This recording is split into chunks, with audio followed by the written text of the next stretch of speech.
Hey guys, welcome back. I'm going to do a quick video for you today. I want to talk about the Nova. Really just an update video. Talk about where we're at, what's next, what's on the docket for getting this thing done. So, you guys know about the rear end. We've been working on that. We're getting really close with it. Waiting for a couple pieces to come in the mail so we can get the disc brake set up, completed on the back, and then we can weld up those flanges. So, that is a major project that we're going to complete soon. There'll be a video coming on that. What you haven't seen, I don't think you've seen really the front end stuff that we've done on the car. I've been kind of doing that in the background here and there when I get a chance. But basically what we've done is convert this thing from a 4-lug. 62, 63 Novas were 4-lug cars, with the exception maybe the V8s, I'm not sure. But this car was definitely 4-lug. Drum brakes.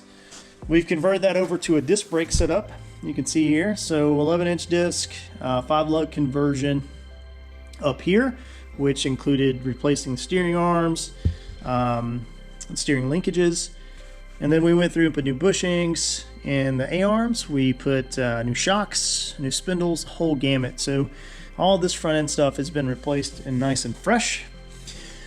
On top of that, you got to do the brake booster. So we went from a manual brake setup in the car originally to a powered brake booster, disc brake, master cylinder deal.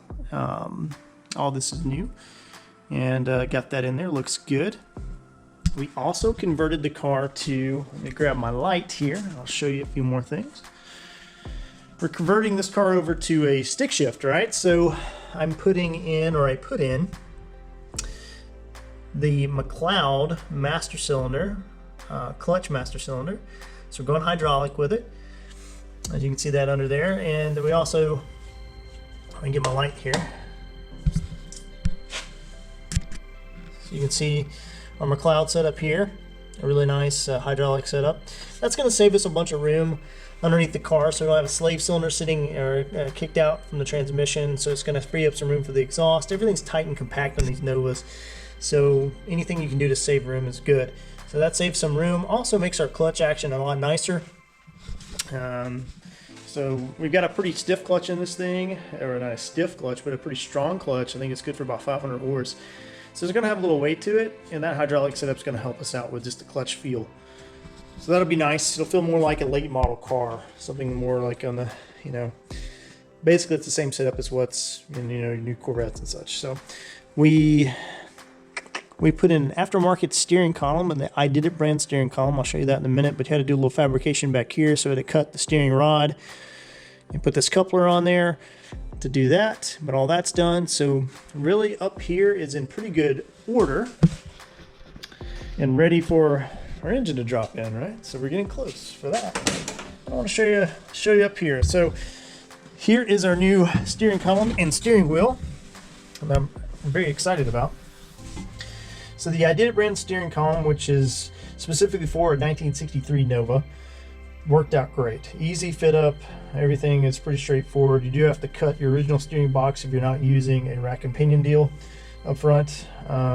So a little adjustment and fabrication there to get it in, but everything slides in just like the factory unit, and then you get this nice tilt action, which, man, if you know anything about these Novas, tilt steering wheel is almost a must in these things, especially in a 4-door car, because everything's kind of smooshed up to the front. You don't have a lot of leg room in it, so this is going to help out with that.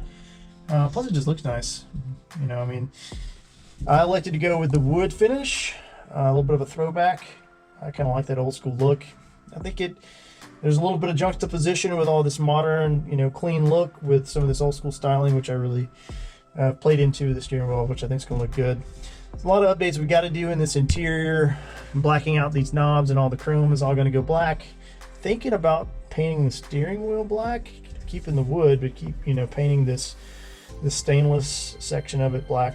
Haven't decided yet.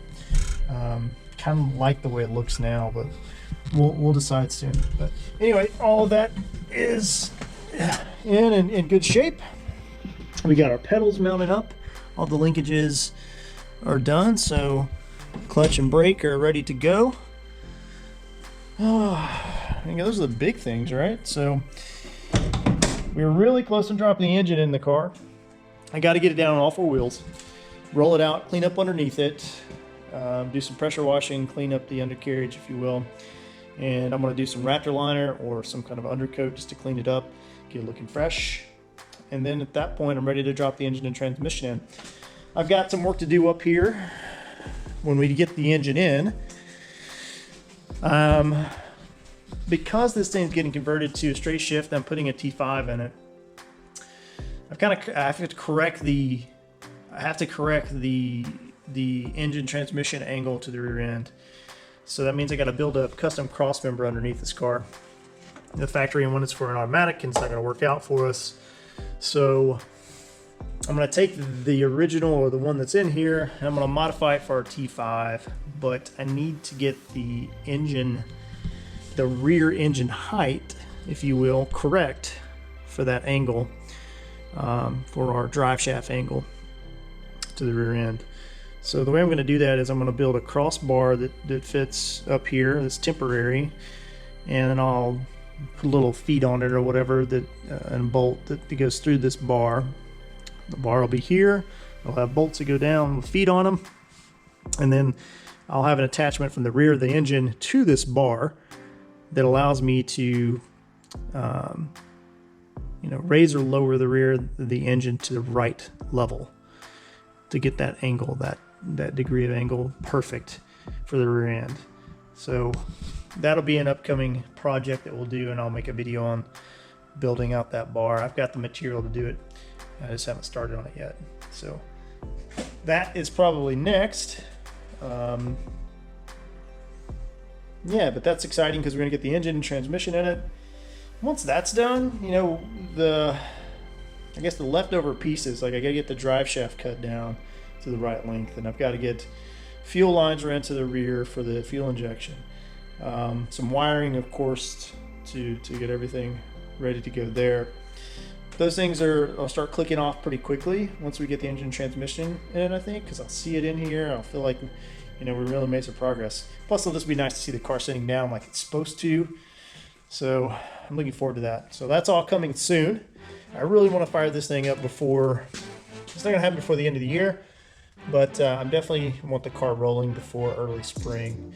I want the bugs worked out of it so we can start going some of the spring ride runs and cruise nights and stuff like that. So anyway, that's kind of where we're at with it.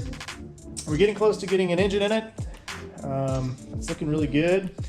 Feeling good about it. Hope you guys are liking the progress, enjoying the build. So anyway, just a quick little video to tell you what's going on and what's next. In the next video, like I said, I'll probably be doing that bar to stabilize the engine height, and hopefully finishing up this rear end as well. So that's coming as well. So anyway, guys, hope you're doing well, and I will see you next time. Southeast Reach Out. Peace.